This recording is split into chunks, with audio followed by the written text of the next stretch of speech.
des... Oh, OK. L'enregistrement de la séance vient de commencer.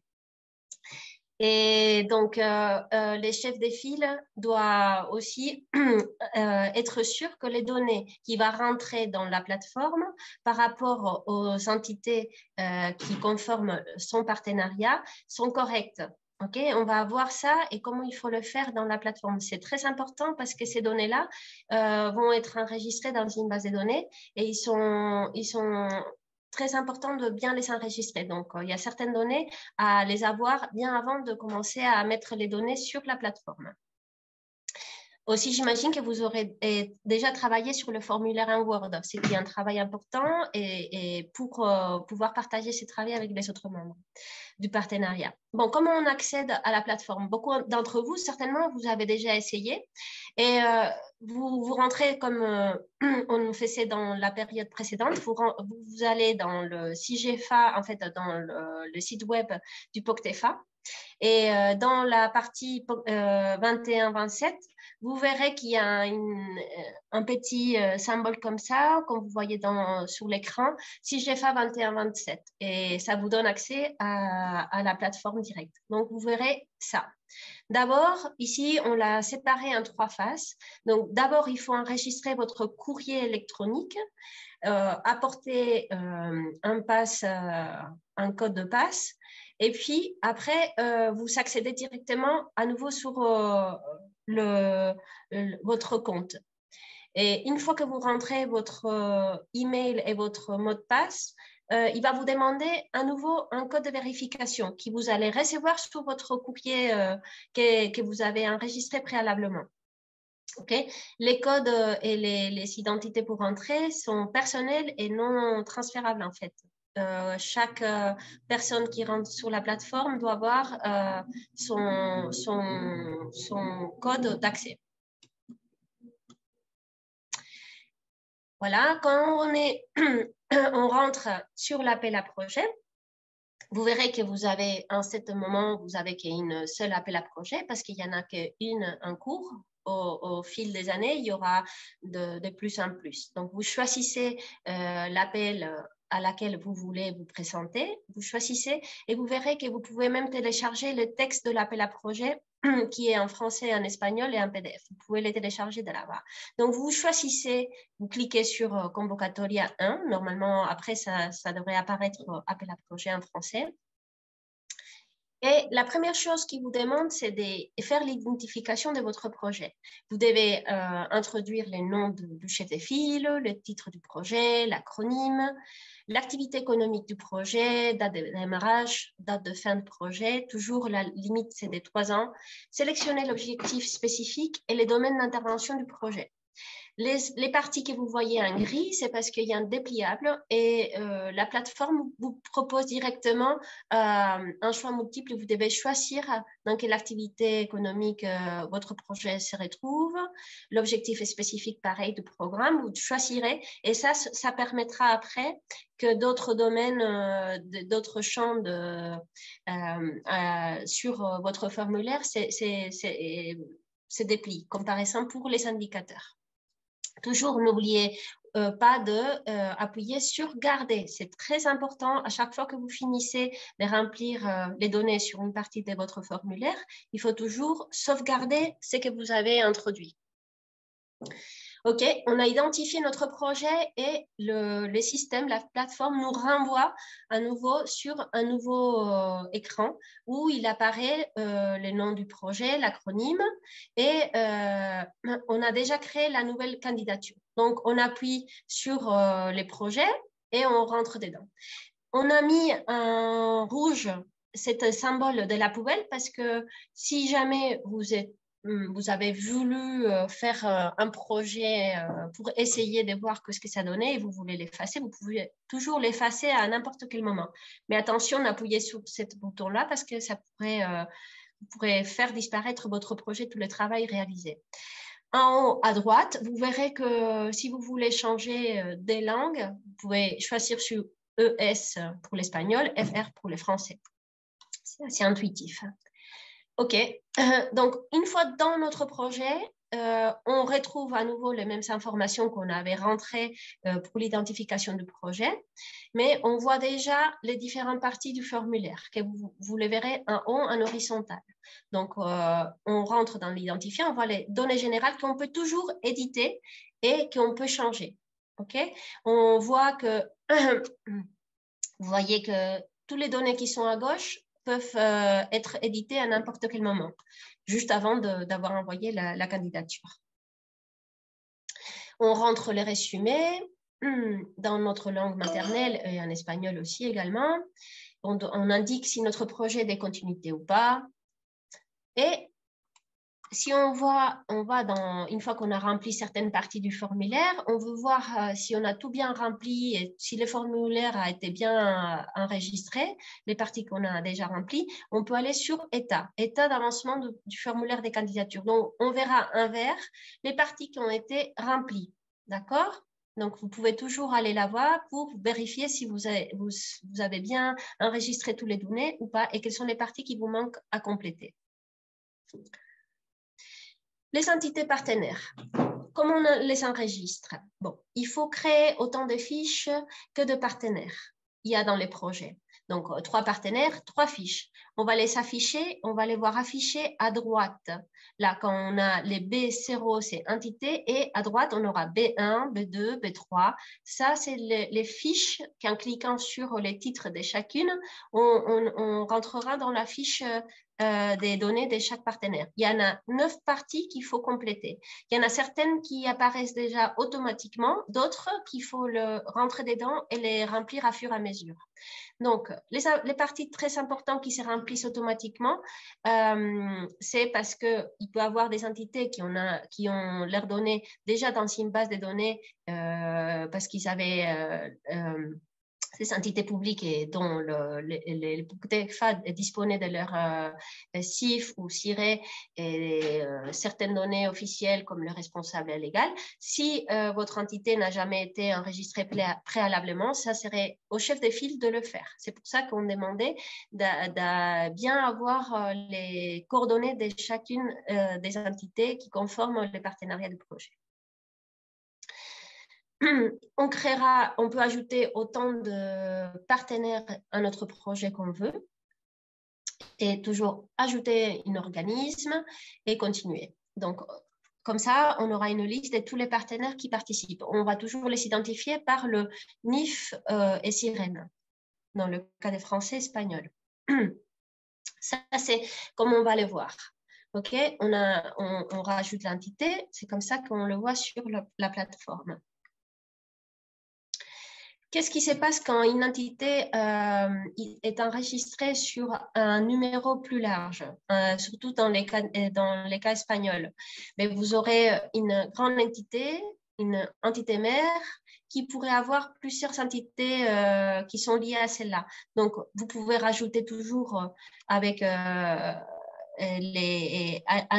rajouter son département l'unité qui dépend d'une entité mère. Okay? Donc, ça, c'est quelque chose que la plateforme vient de créer. Donc, voilà, nous excusons, mais c'est une nouvelle plateforme qui a demandé beaucoup de travail et donc les développeurs sont en train de la mettre à jour et de l'améliorer à fur et à mesure, en réalisant les besoins aussi de nos partenaires et de notre programme.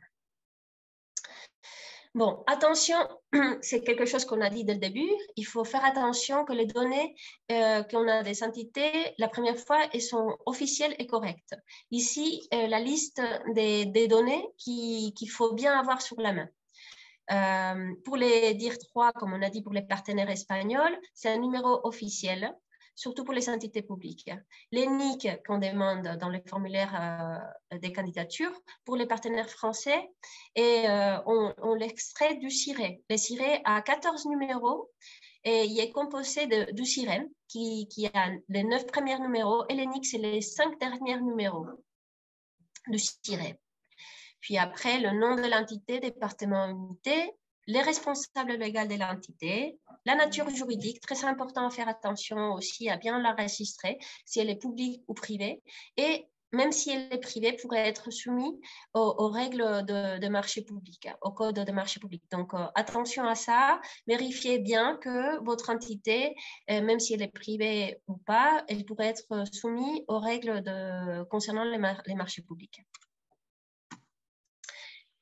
Par rapport aux sirènes et DIR 3, on a mis un petit message d'alerte pour que vous puissiez aussi aller vérifier ces numéros-là. On les a mis ici sur la présentation en grand et vous voyez un peu les images de deux sites web pour vérifier pour les entités espagnoles, pour aller à l'administration centrale de l'État espagnol. Et vous pouvez voir les DIR 3 et vérifier quel est les DIR 3 des entités espagnoles. Et pour les Français, vous avez un site de l'ANSE et pour vérifier votre sirène. Voilà, ça on l'a vu déjà. On répète les mêmes informations plusieurs fois parce qu'on trouve que c'est très important et d'après toute cette période-là, depuis qu'on a ouvert la plateforme, on voit que cette partie-là d'enregistrement des partenaires, c'est celle qui soulève le plus de doutes et on voit qu'il faut bien faire attention à cette partie-là. Quelles autres données ils nous demandent quand on enregistre notre entité? Quel est son rôle, si elle est chef de file ou entité partenaire? On rappelle qu'il n'y en a qu'un chef de file et autant d'entités partenaires que vous le souhaitez, même si les programmes fait une recommandation de ne pas mettre beaucoup pour simplifier la gestion du projet. Les lieux d'exécution du projet physique, les lieux physiques. Les personnes responsables de l'entité partenaire pour les projets. On rappelle que vous pouvez enregistrer autant de personnes que vous le souhaitez, que vous en avez besoin. Si vous voulez, vous pouvez mettre des responsables de communication, de gestion, et notre responsable pour chacune des actions pour chaque entité. D'accord? Il n'y a pas de limite. Les compétences et contributions de l'entité partenaire au projet. Et sur les données financières de l'entité partenaire, il y a certains documents qu'il faut télécharger dans la plateforme et qu'il faut enregistrer dans cette partie-là.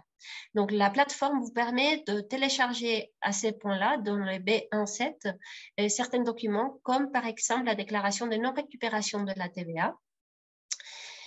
Aussi, si vous avez prévu d'avoir une contribution en espèces par la mise à disposition du personnel, aussi, il faudra mettre ici cette information-là. Et une auto-évaluation en fait, de la solvabilité de votre entreprise ou entité privée. Capacité financière, je pense qu'on dit en français. Aussi, il y a dans cette partie-là, on devra enregistrer les entités associées à chaque partenaire. Donc, les entités sociétés associées, il faudra les enregistrer également avec les personnes de contact, l'email, le téléphone et donner les informations de pourquoi cette entité est liée au projet et quel est son intérêt de participer au projet en tant qu'entité associée. Et aussi remplir pour tous les partenaires les formulaires d'auto-évaluation des aides d'État. On rentre dans la partie C, description du projet. On va passer vite parce que dans cette partie-là, on trouve qu'il n'y a pas beaucoup de choses à spécifier et on pourra aussi s'arrêter plus tard si vous avez des questions pour la partie de questions et réponses. Donc, critères de coopération importants à faire attention parce que cette partie-là a une ponctuation dans les critères d'évaluation qui est quand même un poids quand même important. Rappelez-vous que les développements conjoints et l'exécution conjointe du projet sont obligatoires pour un projet de coopération transfrontalière. Et puis après, il faudrait que votre projet ait aussi ou bien un financement conjoint ou une dotation des personnels commun. Décrire votre contribution aux principes horizontaux. Dans les plans d'action par rapport aux précédentes périodes de programmation, vous verrez que pour l'action des communications et l'action de gestion du projet qui sont obligatoires, il y en a certaines activités qui sont déjà prédéfinies et qui apparaissent d'une façon automatique dans votre formulaire de candidature.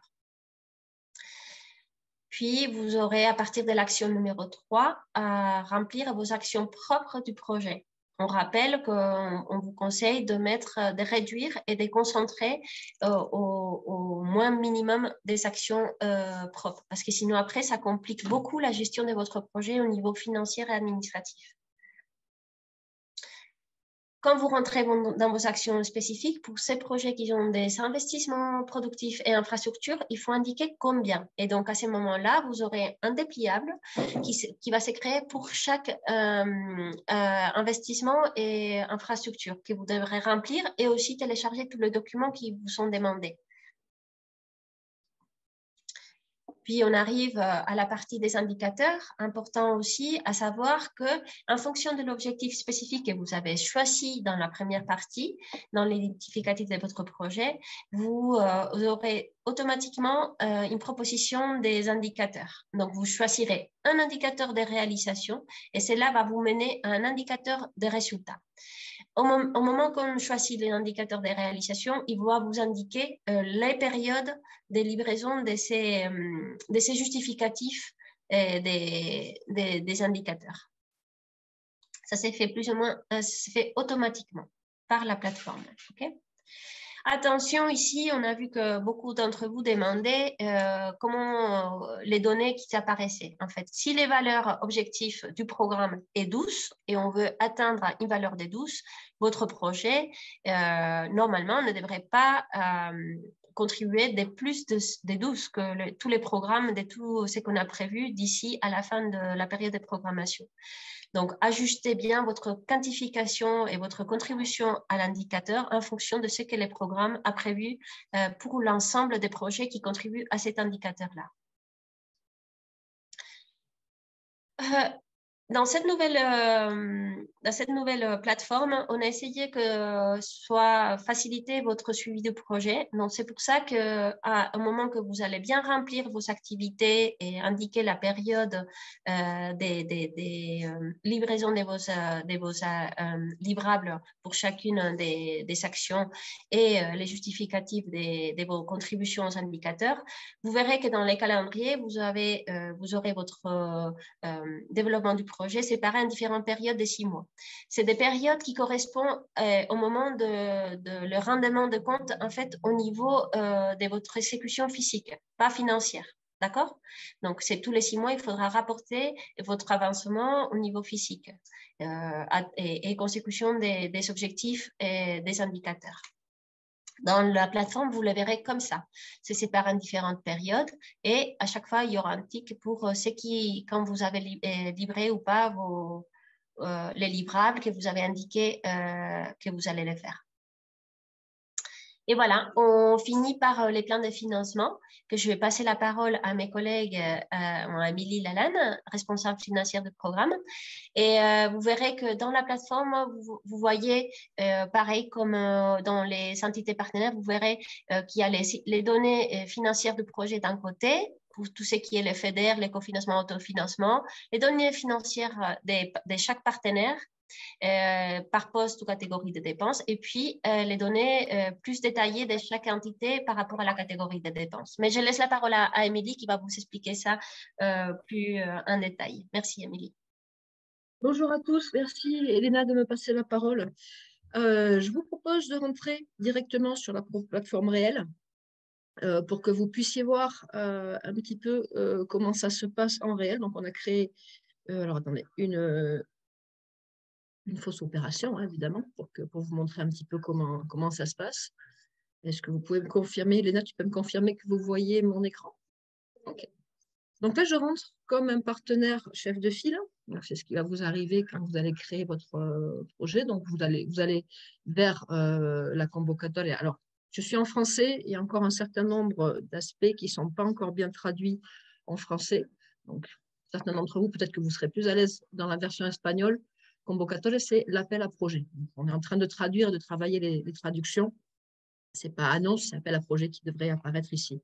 Donc, vous rentrez dans l'appel à projet. Vous rentrez dans le projet, là, on a déjà créé un projet qu'on a appelé PP1, que vous a présenté un petit peu Elena dans sa présentation PowerPoint. Vous créez d'ailleurs une nouvelle candidature. Vous pourriez être en train de faire plusieurs candidatures en tant que chef de file. Et donc là, on va avoir un petit peu les différents onglets qui ont été détaillés. dans lequel vous allez trouver l'état, tout ce qui vous reste à faire. En vert, on a déjà rempli des champs, il nous reste encore pas mal de travail à faire.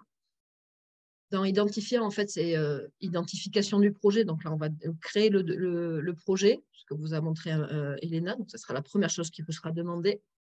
Les entités partenaires que vous aurez créées. Encore une fois, on a une base de données commune. Et donc, du coup, ce qu'on va vous demander, c'est d'intégrer le sirène.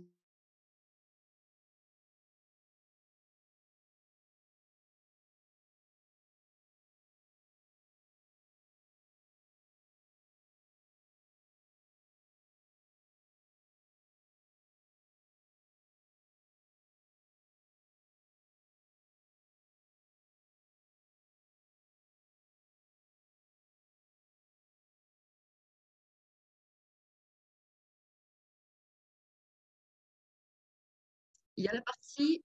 Ah, super, le rapport revient.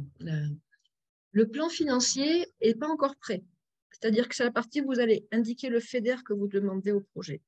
Il sera prêt, a priori, entre le 18 et le 20 avril. Et là, vous pourrez indiquer le FEDER que vous allez demander, qui sera à 65%, et les éventuels cofinancements publics que vous avez demandés, ou que vous avez déjà acquis, et qui devront être mis associés avec un fichier. Donc ça, on le verra un peu, mais vous l'avez déjà dans l'Excel qu'on vous a fourni sur les aides, comme aide dans l'appel à projet. Et donc, par contre, on a les coûts par catégorie. Et donc là, la partie importante de travail qui vous reste en tant que partenaire, c'est de travailler sur cette partie-là. C'est-à-dire, chacun des partenaires, enfin, le chef de file va remplir pour chacun des partenaires les coûts prévus au projet. Et ça, c'est ce qu'on va voir. Qu'on voit d'ailleurs dans l'onglet D2. Alors là, on a des petits soucis de mise en page, mais chaque entité devra, ça c'est ce que vous aurez rempli. Pour obtenir ce tableau, il faut remplir les onglets de chacun d'entre eux. C'est exactement comme dans le fichier Excel qu'on vous a fourni pour commencer à travailler, que je n'arrive pas à attraper, j'aurais voulu vous le présenter, mais j'ai une partie plus en haut qui m'empêche d'aller sur l'onglet. Je vous le montrerai tout à l'heure. Donc, on va voir comment ça fonctionne. Donc, on a créé pour le chef de file, qui pour l'instant, on a créé un budget de 1 million d'euros. Et comment on lui a créé ce budget? On lui a créé en éditant les dépenses de personnel. Donc, vous voyez, vous aurez des lignes, vous pouvez en éliminer ou en ramener. Donc, j'édite. Et là, on a créé un projet en charge où on a créé un gestionnaire qui a un coût de 40 000 euros, qui sera dédié à 12 mois sur le projet, à un pourcentage dédié de 100%, il sera à 100% de son temps de travail. Automatiquement, la plateforme vous calcule le montant qui sera affecté au projet. Donc, elle multiplie en fait 40 fois 100 et on sait que ce sera sur 12 mois. C'est pour avoir une idée. Et donc, après, ce montant, en fait, doit être exactement égal à la répartition par période. C'est-à-dire que vous laissez 40 000 euros ici, vous devrez les répartir pour que la somme fasse 40 000 euros. Et pour vous aider, on a créé un champ. Donc, si par exemple, là, on l'avait bien mis, mais si j'avais mis 10 000, là, je le change, on me dit, j'ai pendiente, c'est-à-dire à redistribuer 5 000 euros. Ah ben oui, parce que la somme de ce que j'ai mis par période est de 5 000 euros. Et pas, pardon, ne fait pas 40 000 euros, je dis des bêtises. Donc ça vous permet de voir si c'est correct et bien renseigné. La période 0 correspond aux dépenses de préparation, c'est-à-dire ce sont les dépenses qui sont antérieures au début du projet.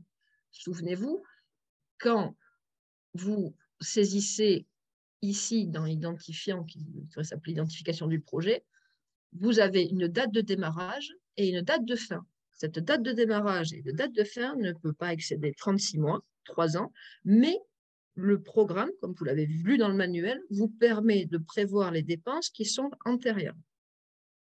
Donc antérieures au projet. Ces dépenses antérieures au projet sont les dépenses liées à de la préparation, c'est-à-dire les ressources humaines que vous avez mis à disposition pour vous réunir dans le partenariat, éventuellement les consultants, etc.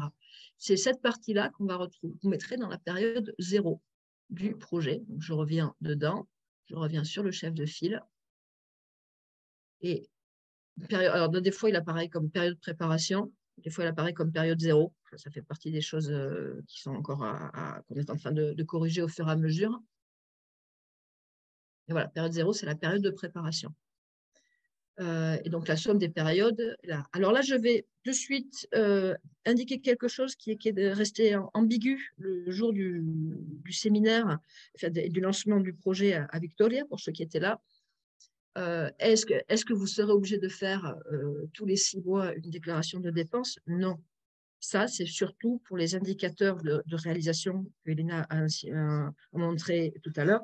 Votre projet on vous demandera de faire pour cette période tous les 6 mois et de nous transmettre les livrables qui étaient prévus. Concernant la partie financière, c'est un peu différent. On vous demande cette partie-là pour que nous, on ait des indications pour savoir grosso modo quand va s'effectuer la dépense.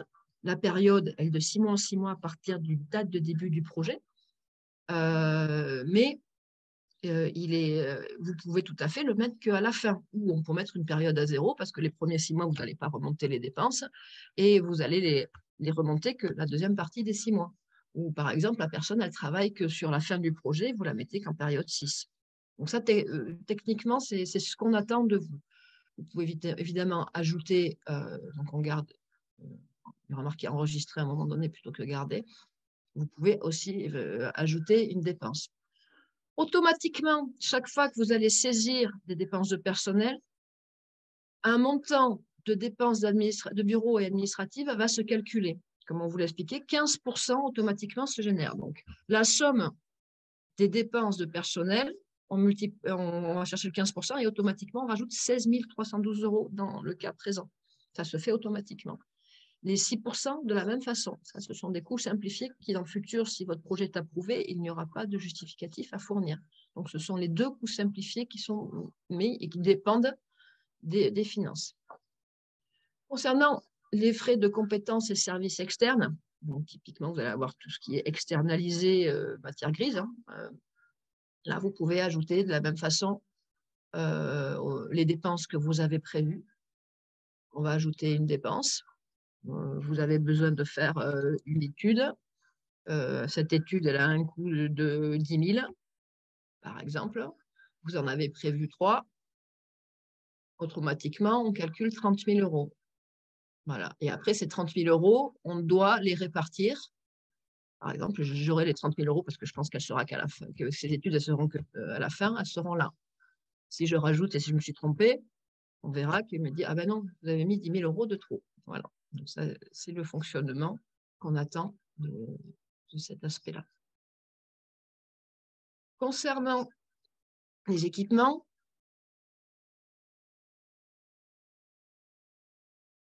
voilà. Donc, on avait créé, vous avez besoin d'un ordinateur. Donc, je crée un ordinateur qui a une valeur en moyenne de 1 500 €. J'en ai besoin de 5. Je vais l'amortir en 22 mois. Donc, ça, c'est important parce que sur tous les équipements, il va falloir calculer les amortissements. On ne peut pas passer dans des cas très particuliers qui sont prévus dans le manuel. Il faut faire attention à l'intégralité de la dépense. On ne peut prendre que l'amortissement. Ça peut être un bien acquis antérieurement, auquel cas il faut faire attention à ce qu'il n'ait pas été financé avant. Ça peut être un bien que vous allez acquérir pendant la durée de l'opération. Si vous allez l'acquérir en année 2, évidemment, on va pas pouvoir passer les 36 mois. Le pourcentage d'imputation, si jamais vous partagez cet équipement avec d'autres projets, parce que ça pourrait être le cas, des fois il y a des heures dédiées pour tel projet, etc. Donc tout ça se calcule automatiquement, vous fait le montant à imputer au projet. Donc là, en l'occurrence, sur quelque chose qui a été prévu d'amortir en 22 mois, mais par exemple, ça aurait pu être, ça s'amortit sur votre structure, en général, c'est plutôt 36. D'habitude, l'ordinateur, c'est 3 ans ou 5 ans, ça dépend des structures. Vous allez l'amortir que 22 mois sur 36, donc automatiquement, il va vous faire le calcul. Et là, on va aller le répartir sur les périodes. Alors, il faudrait le mettre en principe à partir de la période à partir de laquelle vous l'avez. Dans le doute, mettez-le dans les dernières périodes. Nous, ça nous sert à faire des prévisions, de savoir quelles sont les dépenses qui seront remontées à un moment donné et prévoir. Il vaut mieux prévoir un peu large et plutôt vers la fin, mais essayer de le mettre dans toute l'opération. On vous demandera aussi dans le futur, et là il manque une colonne, comment vous avez prévu de faire la mise en concurrence, voilà, le respect de la commande publique. Est-ce que vous avez prévu un MAPA? Est-ce que vous avez prévu de demander 3 devis parce que vous êtes en dessous des seuils? Est-ce que, voilà, vous devez nous indiquer comment vous prévoyez, tant pour les équipements que pour d'ailleurs les prestations de services. On vous demandera qu'est-ce que vous avez prévu pour le faire. Cette information n'est pas, comment dire, elle pourra changer dans le futur, mais nous, ça nous permet de nous assurer que vous êtes conscient et que vous avez prévu quelque chose concernant la mise en commande publique et le respect des marchés publics globalement sur l'opération. Voilà pour cet aspect-là. Infrastructures et travaux fonctionnent grosso modo comme les équipements, sauf qu'il n'y a pas d'amortissement, parce que là, on va être plutôt sur l'achat d'un immeuble ou la construction d'un immeuble, donc on ne va pas avoir l'aspect amortissement, mais sinon ça fonctionne comme les équipements. Cette information, vous pouvez la télécharger par un Excel, alors qui sera plus joli dans le futur, mais qui vous permet un peu de voir globalement les informations que vous avez saisies et faire vos calculs. Attention, dans cet Excel, je ne vous le sors pas tout de suite, mais il ne calcule pas pour l'instant les coûts simplifiés à 15 et 6%. Ce sera fait dans le futur. Mais pour l'instant, c'est quelque chose d'assez basique, mais qui pour vous permettre de faire un peu des calculs et travailler. Donc, vous devrez saisir tous ces coûts au fur et à mesure pour chacun des partenaires. Vous voyez, ça n'a pas encore été fait sur tous. Si je prends le dernier partenaire créé, on ne lui a encore rien créé. Mais le but, c'est de le créer. Je reviens sur un aspect important sur le personnel. Donc, on va dire que vous avez besoin d'un, je ne sais pas moi, d'un chercheur. Ce chercheur a un coût de, je sais pas, 50 000 € à l'année. Il va travailler 36 mois sur le projet. Il sera à 50% de son temps de travail. Donc là, automatiquement, on fait 75 000 €. Alors, quand on dit le pourcentage de dédication, de dédié, parce que vous savez que sur Poctefa, désormais, dans le futur, il y a plus de 2 feuilles de temps. On vous demandera toujours un ordre de mission qui dédie la personne à un pourcentage fixe. Alors, elle pourrait être un pourcentage différent d'une année sur l'autre. La logique, c'est que ce soit global. Là, on est sur le début et le montage de la candidature. Il est évident que la personne, si vous avez prévu de la mettre à 50% sur les années où elle va travailler sur le projet, dans la période de préparation, elle n'aura pas travaillé à 50%. Elle aura travaillé peut-être aux 3-4 réunions, peut-être qu'elle a travaillé à 2% de son temps de travail sur les mois antérieurs au projet. Donc, à vous de jouer sur un 52 ou quelque chose qui vous convienne globalement. On n'ira pas dans le détail. Cette information, elle nous sert à évaluer et comparer les projets entre eux et voir si les montants ne sont pas surévalués ou sous-évalués. Mais on ne va pas rentrer encore dans le détail. C'est si votre projet est approuvé dans le futur. Là, on vous demandera au moment des déclarations de dépenses plus de détails. De la même façon, si au lieu d'un chercheur à 100%, vous en mettez 2, et à 50%, parce que c'est quelque chose qui pourra être imaginable dans le futur là-dessus. Donc, cette information est importante. Elle n'est pas totalement rigide. C'est-à-dire qu'on a une petite flexibilité. Donc, si on est à 50%, donc du coup, peut-être que cette personne, on va lui imputer, je ne sais pas, 3 000 € sur la période de préparation parce que ça correspond aux différentes réunions auxquelles elle a participé pour le montage du projet quand vous êtes réunis tous ensemble. Et puis, le reste, ça va être mis à peu près tous les ans. Et puis, vous mettez le salaire de cette personne tous les ans, quoi. Donc, voilà, c'est un petit peu l'idée de ce nouveau module qui nous permet de tracer, d'avoir beaucoup plus clair la nature de vos dépenses pour pouvoir les comparer et les instruire. C'est important parce que c'est un aspect, par exemple, l'absence de ressources humaines pourrait être mal perçue si vous n'avez pas prévu de ressources humaines dédiées et s'il n'y a pas d'externalisation des services pour faire la partie administrative et faire le projet, bien évidemment. Donc, voilà un petit peu pour ces différents aspects. Je propose qu'on essaye de voir si sur le chat, on a quelques questions et donner un peu plus la parole aux participants. Est-ce que tu veux Merci, Émilie. Juste pour rappeler que ce n'est pas sur le chat qu'il faut écrire, mais sur Slido. Et je vais partager l'écran Si ça vous dérange pas. Je vais... Oui, je partage. C'est moi qui... Vous pouvez me confirmer que vous Oui, voyez bien on les questions? les voit bien. Merci, Pilar. D'accord. Bon, on va commencer. J'ai déjà regardé quelques-unes des questions. Une des questions qui ressort, c'est par rapport aux utilisateurs de la plateforme. Comme on a expliqué précédemment, c'est le chef de file qui doit rentrer les données dans la plateforme SIGEFA et il doit remplir les formulaires des candidatures. Une fois le projet sera programmé, tous les partenaires du projet ainsi que d'autres responsables pourront avoir un code, en fait, un code d'accès à la plateforme. Alors j'aimerais insister. Aujourd'hui, vous pouvez rentrer qu'avec un seul utilisateur chef de file. Dans le futur, il est prévu que chacun, que vous puissiez accéder à plusieurs. Donc, qu'est-ce que ça signifie pour l'Université de Perpignan, par exemple? C'est que vous devez travailler au maximum à obtenir toutes vos données auprès de vos partenaires avant de commencer à les saisir. Vous ne pouvez pas compter sur le fait que chacun pourra rentrer les uns par un. C'est pour cette raison qu'on vous a fourni dans l'appel à projet la candidature en format Word et au PDF pour que vous sachiez qu'est-ce qu'il y a à récupérer avant et un fichier Excel pour travailler vos données à l'amont. C'est très important de travailler très bien vos données à l'amont et de ne pas le faire directement sur la plateforme parce que vous risquez d'avoir des problèmes. Pareil, il faut rajouter qu'à partir de lundi 17 avril, les formulaires des candidatures pourront être extraits en PDF, ce qui vous permettra de voir exactement ce que vous avez mis dans la plateforme et que ça sera peut-être plus facile à partager avec vos partenaires. D'accord? Ainsi que d'autres documents PDF qui sont à ressortir dans la plateforme. Tout ça sera disponible à partir de lundi. D'accord? J'ai vu d'autres questions par rapport au numéro de téléphone. Bon, dire que si la plateforme ne vous laisse pas mettre plus 34 plus 33, mettez 0033, 0034, ce qui fonctionne parfaitement. Il y avait aussi d'autres questions par rapport à la modification des données une fois qu'on les a rentrées dans la plateforme. On a expliqué au début qu'il y en a certaines données qu'on peut les changer dans l'identifiant du projet, mais c'est vrai que quand on rentre les données pour chaque entité partenaire, comme Émilie vient de le dire, il faut bien faire attention à rentrer les bonnes données, les données officielles et correctes de chacun des partenaires. Cela ne veut pas dire qu'on ne peut pas les changer. Oui, on peut les faire.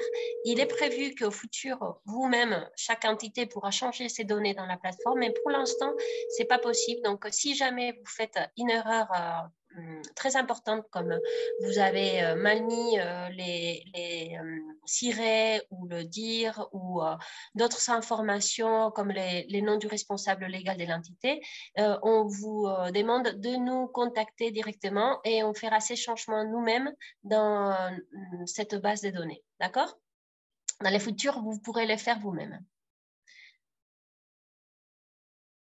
Alors, quelles sont les questions suivantes? Sur le délai de réponse de 10 jours calendaires pour le contrôle de premier niveau, alors c'est une question qui affecte plus le contrôle et on en est un peu loin, mais simplement dire, il est peut-être très contraignant, il est passant une phase contradictoire avec un contrôleur ne sert pas à apporter des documents dans une plateforme. Ils sont censés être là. C'est juste pour éclaircir éventuellement une méthode de calcul ou des problèmes d'interprétation.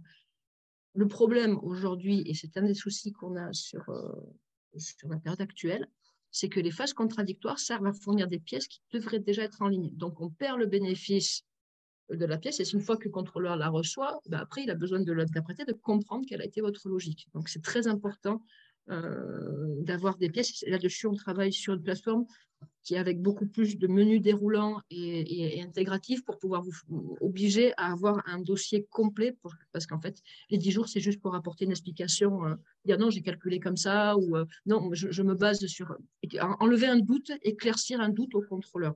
Elle ne devrait jamais servir à dire à fournir un bulletin de salaire ou un contrat de travail ou une procédure de marché public dans son intégralité.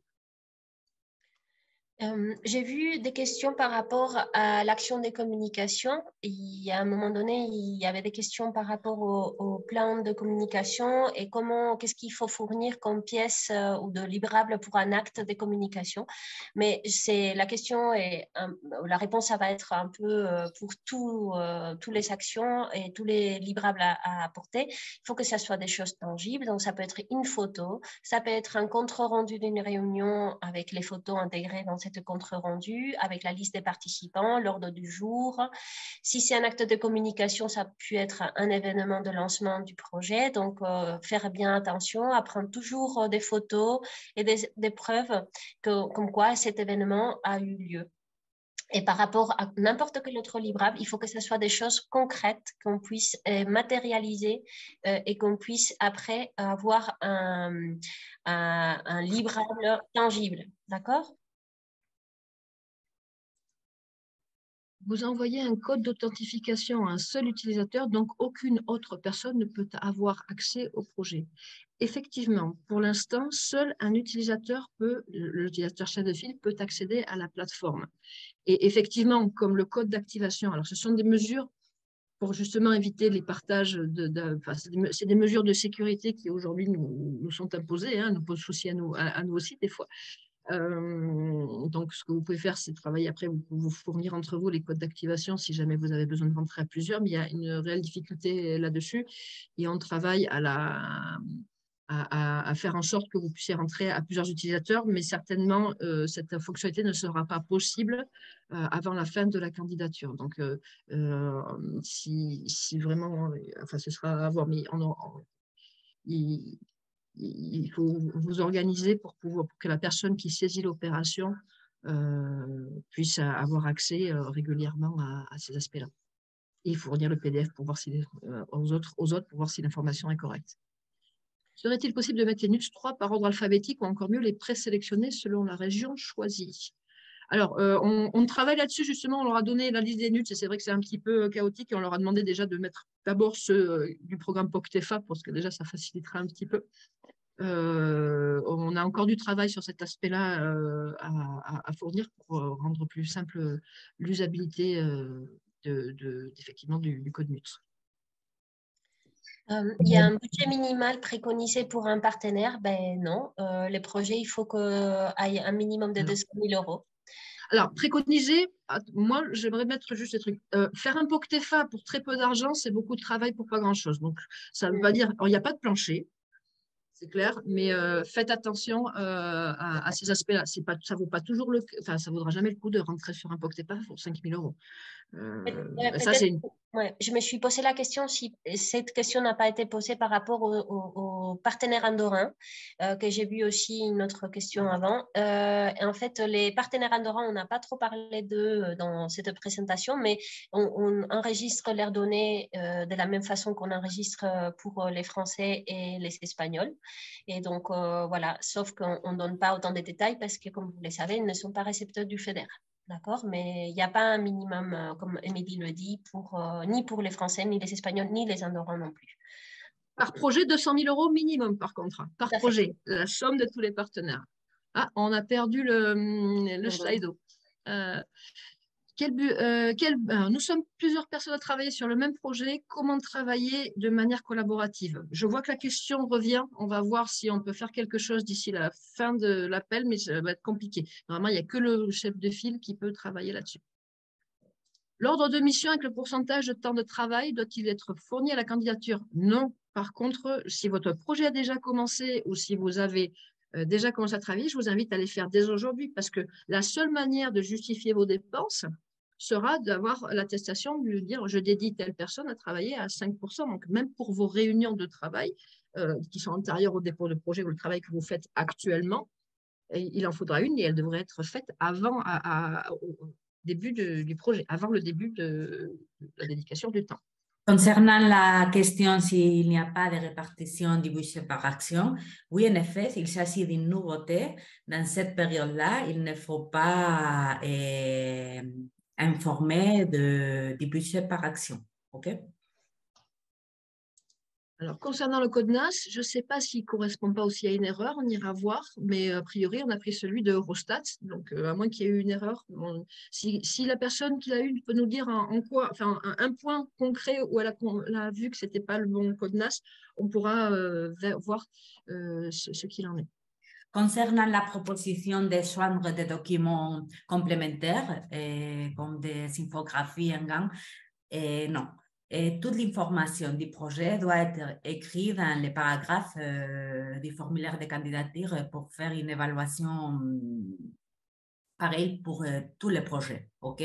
Donc, les seuls documents que vous pouvez télécharger, ce sont celles indiquées dans l'appel à projet, OK, ou dans les formulaires de candidature. Il est prévu que dans les prochains jours, dans les jours à venir, avec les PDF que vous allez pouvoir télécharger, par exemple, de la déclaration responsable, et là, vous allez avoir une caisse pour télécharger les documents. La même, on ne peut pas télécharger des documents extra.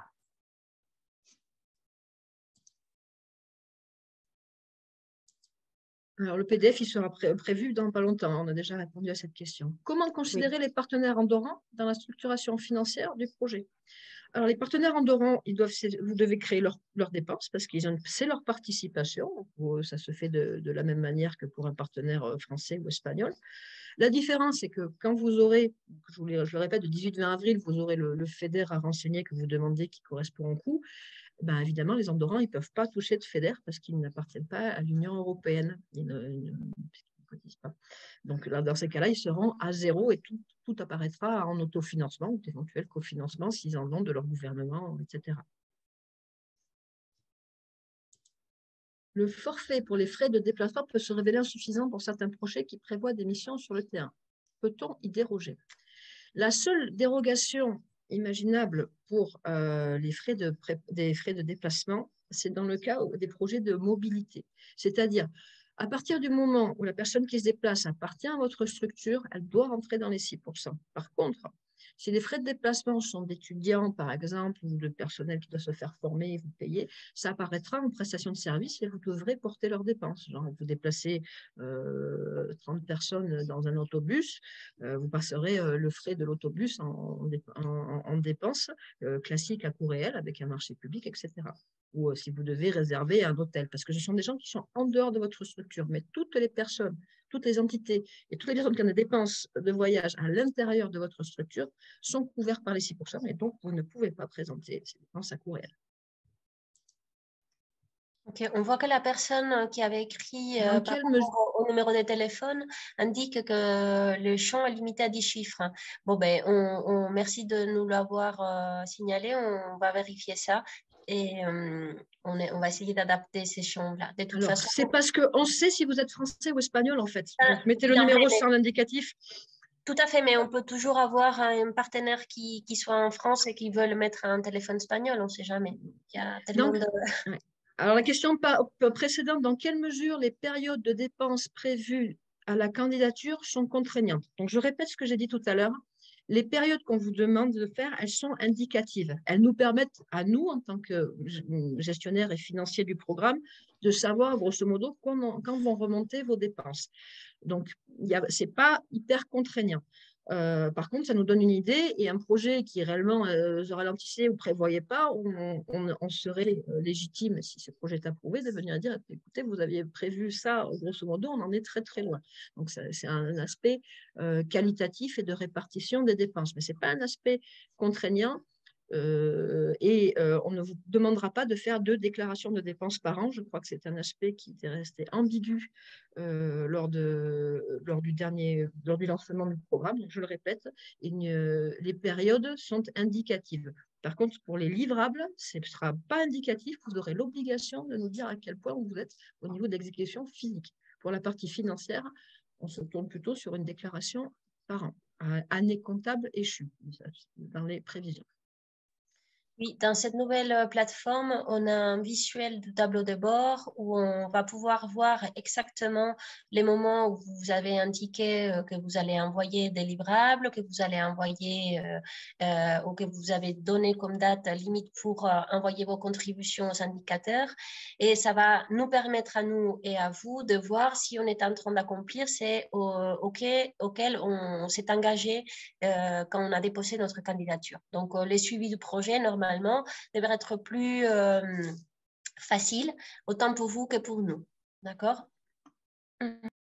Concernant la question, le pourcentage d'affectation du temps de personnel peut-il être modifié au cours du projet, par période de 6 mois ou annuelle? Ce sont des aspects de certification qui ne sont pas encore calés, mais ceci dit, il est déjà inscrit dans le projet que vous devrez le mettre par période. C'est-à-dire que vous ne devriez pas changer au-delà de ces 6 mois, et logiquement c'est sur l'année, régulièrement le pourcentage d'imputation. Alors, ce n'est pas celui nécessairement qui sera dans le formulaire des candidatures, c'est quand vous ferez votre déclaration de dépenses. En général, on la fait annuellement sur une année comptable issue, dire la personne était à tel pourcentage. Ça dépend de l'attestation que vous avez également indiquée dans ce point-là. Donc, il y a des exceptions parce qu'une personne peut être en arrêt maladie, parce qu'il y a un congé maternité, parce que pour X raisons, on pourra faire des modifications dans ce sens-là. Ça fait partie du système de certification des dépenses, mais ça, c'est si votre projet est approuvé. Et oui, effectivement, on ne pourra pas changer pour 1 mois ou 2 mois. Ce sera toujours sur une année ou sur 6 mois minimum, la période, le pourcentage de dédication du temps de la personne. Et concernant la question où est-ce qu'on doit télécharger les demandes de cofinancement public, il est prévu que dans les prochains jours, il y aura de la place pour les télécharger. Mais il faut savoir que ces demandes, il ne faut pas les télécharger dans cette première phase avant le 9 mai. Et comme indiqué dans les tests de l'appel à projet, ces documents doivent être fournis par les projets programmés et une fois il reçoit la résolution provisoire de programmation, dans les 45 jours à partir de l'envoi de cette notification. Donc, il va y avoir de la place, mais c'est vrai qu'à ce moment-là, il ne faut pas télécharger cette demande de cofinancement. Bonjour, existe-t-il un plafond de salaire pour un ETP? Non, il n'y a pas de plafond.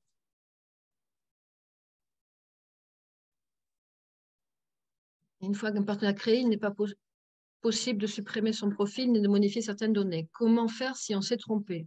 Vous nous contactez. Et il faut essayer de ne pas se tromper parce que l'information, c'est une information officielle. C'est le SIRE, c'est le nom de l'entité, c'est le représentant légal. Donc, il faut prendre du temps pour bien avoir ces données. Sur les services externes, comment intégrer des dépenses avec un acompte, puis le solde à la fin de la prestation? Alors, les acomptes, c'est une dépense payée, mais ce n'est pas une dépense réalisée. Donc, les acomptes, ils ne devraient pas être éligibles, logiquement, puisqu'on ne finance que quelque chose qui a vraiment eu lieu. Donc, on finance à exécution et sur la base de facture. Un acompte, normalement, n'a pas de facturation, à ma connaissance. Concernant la question s'il y a une obligation d'autofinancement, comme indiqué dans le manuel du programme, dans les cas où il y a par exemple d'aide d'État, on applique l'article 20, oui, dans ces cas-là, il faudra y garder et avoir un 20% d'autofinancement. Et en plus, comme indiqué dans les tests de l'appel à projet, il y a des entités françaises qu'au cas où elles prévoient l'infrastructure, ils devront garder aussi assurer les 15% d'autofinancement. Il y a une question par rapport au délai de réponse s'il y a un contrôle. En fait, s'il y a un contrôle sur votre projet, ça veut dire qu'elle est programmée. Et comme on a expliqué, une fois que les projets seront programmés, toutes les personnes qui travaillent sur les projets auront un accès à la plateforme. Donc, ce n'est pas la même chose que maintenant qu'une seule personne responsable de télécharger la candidature sur la plateforme a un accès unique. Une fois programmé, toutes les personnes qui travaillent sur les projets auront accès à la plateforme et à la candidature. Donc, vous inquiétez pas. Par rapport aux partenaires associés, il n'y a pas associatif. Pour les associations, si tu veux, je Ah, l'apprends pour à les Elena. associations. Ok, je pensais que c'était par rapport aux associations. Les règles de commande publique, alors ça marche pour les fondations, pour les structures publiques, privées. Alors nous, on n'est pas compétents sur la commande. C'est quelque chose que de toute façon, en dehors de POCTEFA, vous devriez être appliqué. Donc, c'est votre responsabilité, dès que vous avez rentré dans les règles sous la commande publique, de la mettre en place dans vos structures. Maintenant, moi, ce que je peux vous indiquer, c'est que de faire appel à quelqu'un pour vous aider si c'est quelque chose qui était un petit peu nouveau pour vous et que vous n'êtes pas encore en place, mais c'est une loi qui existe depuis plus de 10 ans, donc vous devriez être déjà à peu près en place par rapport à ça, sauf si votre statut a changé récemment. Et d'autre part, je vous invite à regarder le site de la DAGE, de la Direction des Affaires Juridiques en France. Il y a énormément de guides et d'explications pour mettre en place. Mais il faut vraiment se doter où vous vous faites aider, et ça peut être une dépense d'ailleurs éligible éventuellement, par un consultant qui vous aide, mais vous devez mettre en place vos procédures pour tous vos achats, pas uniquement pour POCTEFA. C'est une obligation. Concernant la question comment rattacher une personne à un projet, dans ce jour-là, vous savez, l'utilisateur chef de file qui est responsable de remplir la candidature. Mais une fois les entités créées et associées au projet, et pour chaque entité, vous allez trouver un lieu où il peut rentrer la personne responsable de l'entité pour ce projet. Okay? Vous pouvez créer tant de personnes comme vous voulez.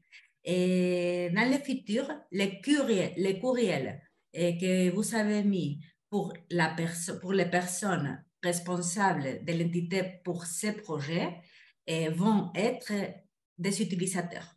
Okay? Une fois le projet programmé, ils pourraient rentrer. Okay? Mais c'est vrai qu'à ce jour-là, nous sommes dans le dépôt de la candidature et c'est pareil au 14 mois, il n'y a qu'un utilisateur pour remplir la candidature. Est-il possible de ne pas entrer dans les détails per travailleur et de rester sur des sommes générales? Alors, possible, c'est absolument pas recommandé. Si vous allez perdre des points lors de l'instruction, et je vous rappelle que vous êtes sur une compétition, donc un projet qui ne sait pas exactement comment il va être monté, ce n'est pas un projet mûr. Ce n'est pas une bonne pratique. Peut-être qu'on ne vous verra pas à la programmation. Au vu des nombreux bugs du CIGFA et documents, 1 mois de la date limite de candidature, y aura-t-il un délai pour la date limite de dépôt? Pilar, tu veux répondre?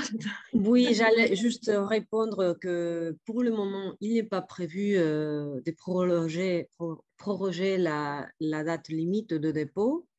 Alors, on comprend qu'il y a un délai court pour présenter les candidatures, mais pour le moment, il n'y a rien de prévu. Et en tout cas, s'il y aurait de nouvelles, on communiquera rapidement. Mais jusqu'à aujourd'hui,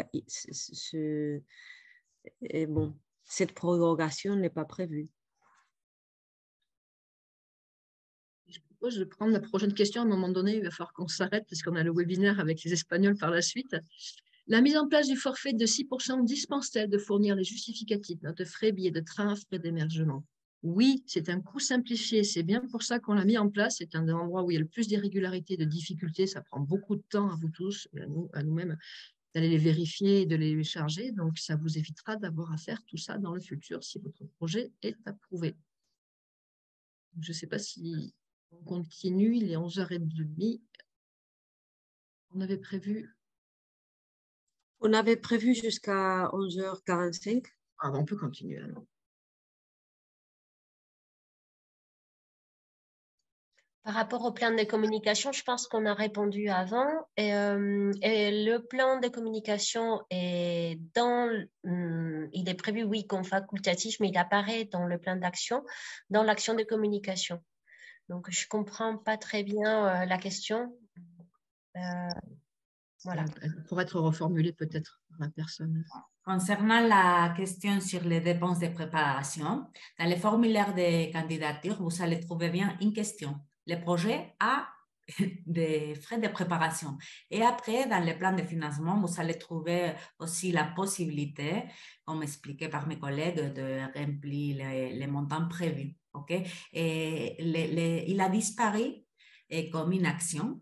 Avant, dans les 14 ans, il pourrait être une action. La seule différence, c'est qu'elle a disparu en tant qu'action, du plan d'action. Mais je l'ai bien présenté tout à l'heure comme période zéro. Toutes les dépenses antérieures au début du projet sont les dépenses de préparation. La seule différence, c'est qu'il n'y a plus, on ne vous demande plus, pour répéter ce que dit Amaya, en fait, on ne vous demande plus de données financières par action. La grande différence entre l'ancien programme et celui qu'on est en train de lancer, c'est ça. On ne vous demande plus que des informations par catégorie de dépenses et comment elles s'étalent dans le temps. Ouais. Concernant la question sur le plafonnement du 50% de la masse salariale, et comme c'est écrit dans l'annexe 1 des tests de l'appel à projet, il s'agit bien d'une recommandation. Et si jamais votre projet dépasse les 50%, il y a une question prévue dans les formulaires de candidature dans le CHFA.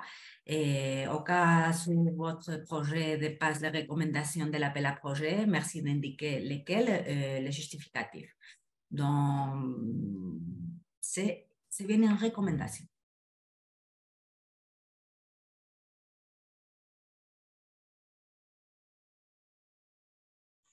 Plusieurs personnes d'une même organisation peuvent-elles avoir accès au projet? Aujourd'hui, non. Dans le futur, ce sera possible.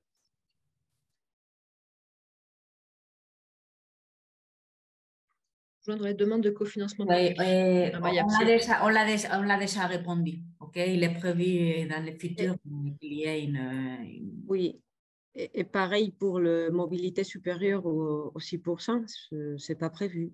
Non, on ne peut pas. C'est 6% fixe pour tout le monde, que vous ayez ou pas 6%. Si vous avez 8 ou si vous avez 3, c'est la même chose, c'est 6% pour tout le monde.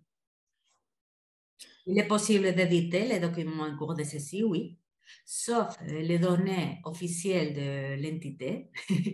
Le reste, l'utilisateur qui a la main pour éditer peut bien le faire jusqu'au moment d'envoyer la candidature. Et la première question a été aussi répondue. C'est vrai que le projet doit être déposé en français-espagnol, mais comme on vient de dire, pour le moment, il n'y a que l'accès possible pour le chef de file. Alors, bon, il faut bien avoir une coordination avec tous les associés du projet pour faire les traductions, mais c'est le chef de file qui devra remonter les données. Oui, la suivante. C'est une question qui est hors sujet. Une question 14-20, on est sur le 21-27, on peut répondre.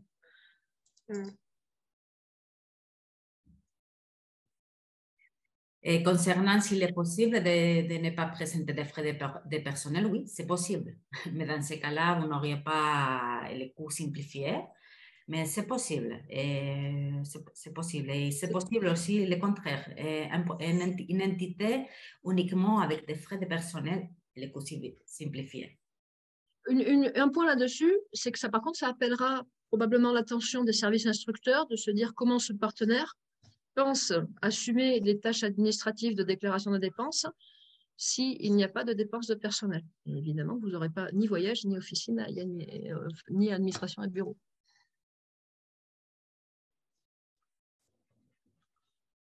Bon, pour les critères de coopération, et dans le formulaire de candidature, il y a une description de quoi on demande, de ce qui est attendu. Et on vous rappelle que ce sont des questions très importantes qui sont prévues dans le règlement et qui, bon, il faut absolument avoir rempli au moins 3 des 4 critères de coopération.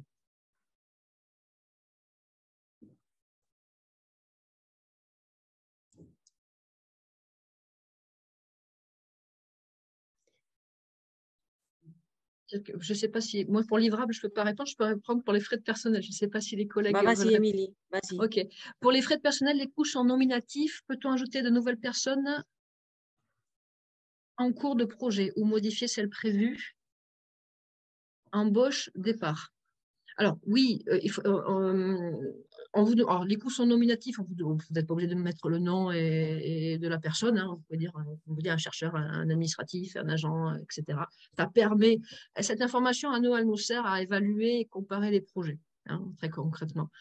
Si, dans le déroulé du projet, il y a des modifications, ce sera au moment de la déclaration de la dépense que vous irez indiquer ce qu'il y a. Et la candidature, elle nous sert à voir s'il y a une déviation substantielle de l'opération.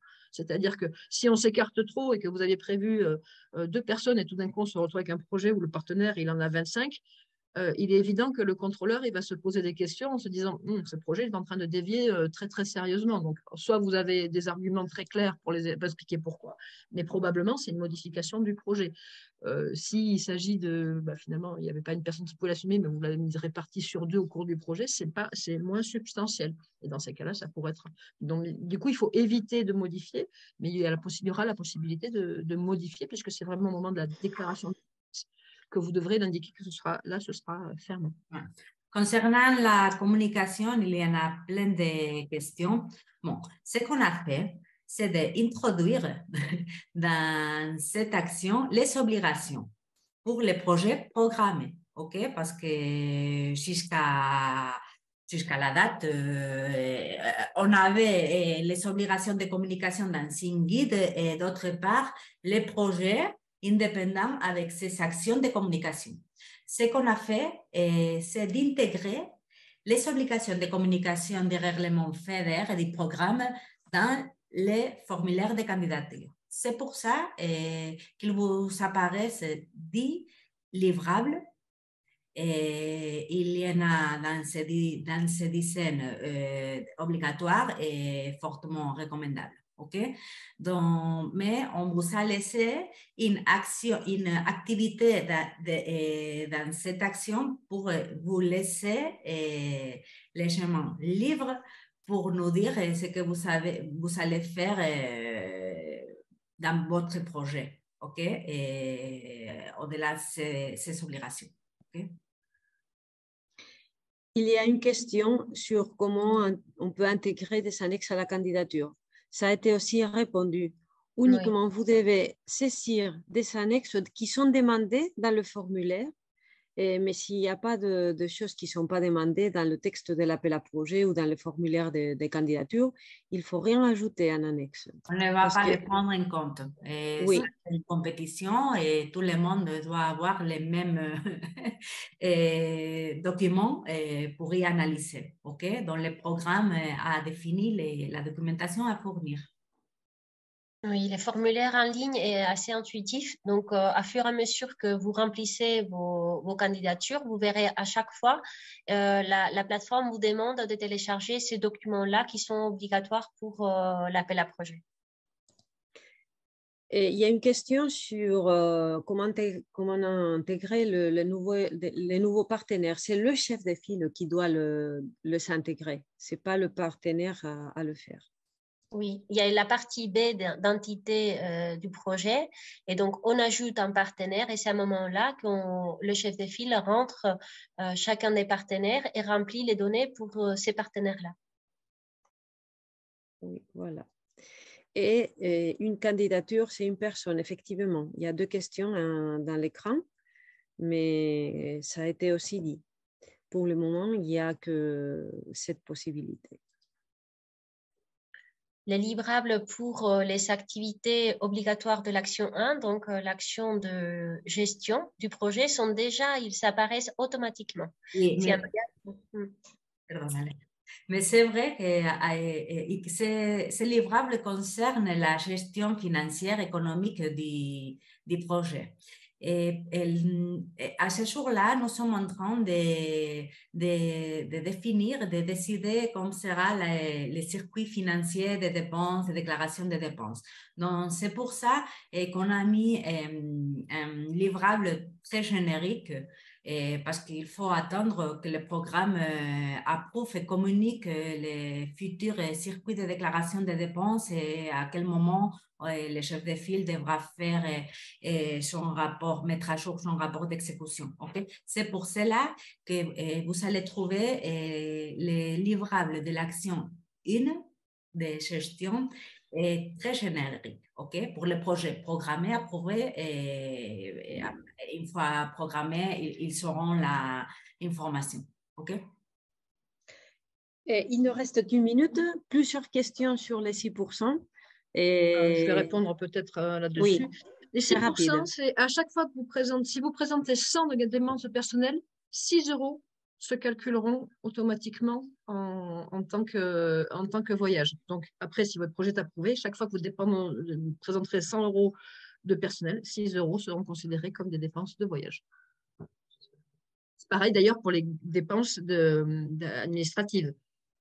Chaque fois que vous allez mettre 100 €, 15 seront considérés comme des frais administratifs. Ce qui veut dire qu'en fait, chaque fois que vous allez mettre 100 € de personnel, il y aura 15 plus 6, c'est-à-dire 21 qui vont se calculer et s'ajouter automatiquement.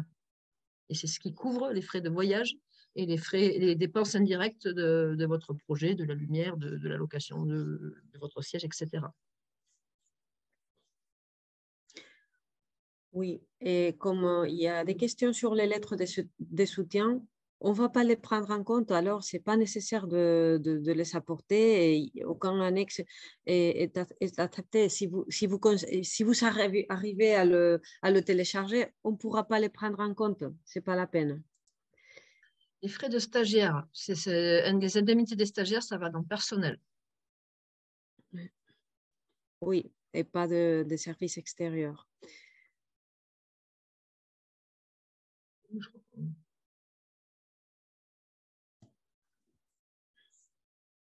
Non, on ne peut pas se connecter se connecter à 2 personnes, c'est possible, mais vous n'avez qu'un seul utilisateur par projet. Donc, même si virtuellement, on peut se connecter à 1000 sur la plateforme, au jour d'aujourd'hui, il n'est pas possible quand la personne qui a créé son compte pour créer votre candidature c'est la seule qui peut éditer et remplir la candidature et l'envoyer. Il n'y a pas de règle de répartition entre dépenses personnelles et services extérieurs. Bon, on a fini le temps. On vous remercie. On a vu qu'il y avait beaucoup de questions. Je pense qu'on a répondu, on a essayé de répondre à toutes. Et nous vous tenons à remercier votre participation. Et si vous avez d'autres questions, vous savez qu'il y a un courriel qui est consultas@spoctefa.eu et où vous pouvez nous envoyer vos questions. Merci à tout le monde. Merci aux collègues du secrétariat conjoint et à très bientôt. Au revoir. Merci beaucoup. Merci, au revoir. Ciao. Ciao.